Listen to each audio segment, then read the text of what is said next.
Hello সবাই, কেমন আছেন? আশা করি ভালো আছেন, সুস্থ আছেন। বাচ্চাদের জন্য আজকে একটি বড়া তৈরি করেছি এবং সেটা আমিও খেয়েছি। দেখতে পাচ্ছেন খুবই মজা এবং সুস্বাদু।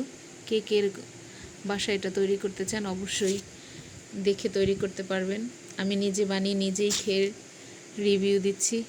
অনেক মজা এবং খুব খুবই মজা। এর জন্য শাপলা ফুলের ভিতরের অংশটা ফেলে, বাইরের অংশটা ফেলে মাঝের অংশটা নিতে হবে। ছোট ছোট করে কুচি করে নিয়েছি। এর সঙ্গে কুচি করে নিয়েছি আপনার পেঁয়াজ, রসুন এবং কাঁচা লঙ্কা। আমি একটু ঝাল পছন্দ করি, এজন্য সাথে দিয়ে দিয়েছি শুকনো লঙ্কার গুঁড়ো, দিয়ে দিয়েছি একটু জিরার গুঁড়ো।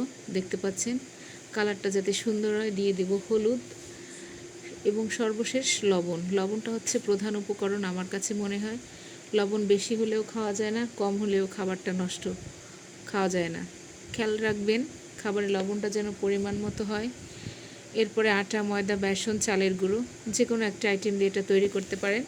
অবশ্যই চালের গুঁড়ো আর বেসন দিয়ে বড়াটা তৈরি করলে মুচমুচে মজাদার মুখরোচক তৈরি হয়।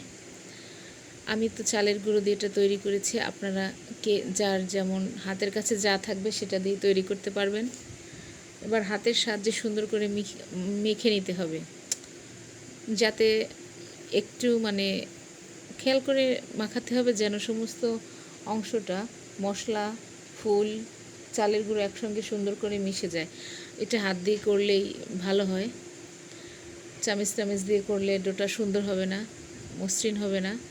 এরপরে সুন্দর করে মাখানো হয়ে গেলে তারপরে সেটা 10 মিনিটের মতো রেখে দিতে হবে ঢেকে। তাহলে সমস্ত মশলাটা একটু সুন্দর ম্যারিনেট হয়ে যায় আর কি। কড়াইয়ের মধ্যে সামান্য তেল দিয়ে দিতে হবে, তেলটা গরম করে নিতে হবে।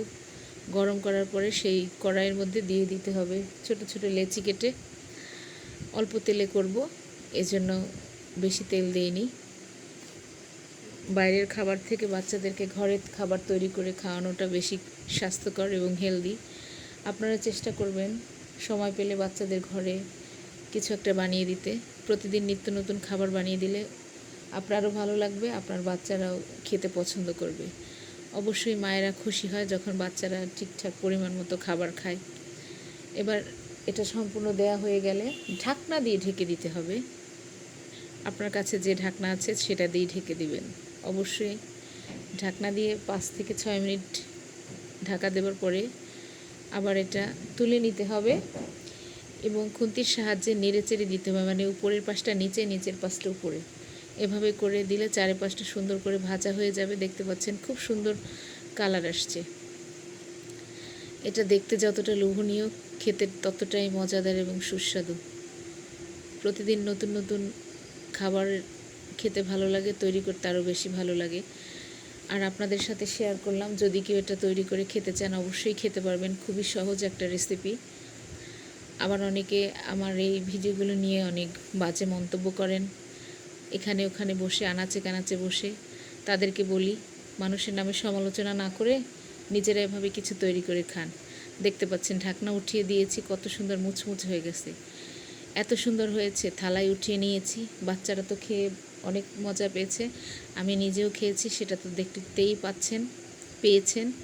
ভালো লাগলে অবশ্যই একটা লাইক করবেন, কমেন্ট করবেন, যদি ইচ্ছে হয় শেয়ার করতে পারেন। ধন্যবাদ সবাইকে।